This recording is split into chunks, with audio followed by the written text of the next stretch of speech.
Excuse me, what is that? That's McDonald's, the place to eat. When was the last time you guys ate anything? Where is your village? My village?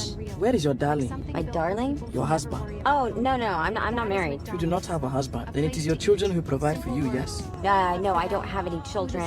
I'm not married. Excuse me, you make our hearts throb for your many kindnesses today. May you find a husband to fill your empty house. I'll work on that. It must be an alarm. Baby. Why didn't you answer the phone? I've been calling you. We waited by the window, but we did not hear your call. No, I called you on this. Do you know what a telephone is? What brings you to the United States? My parents were killed in the Civil War in Sudan. Do you have any restaurant experience? I would like to study to become a doctor. Are we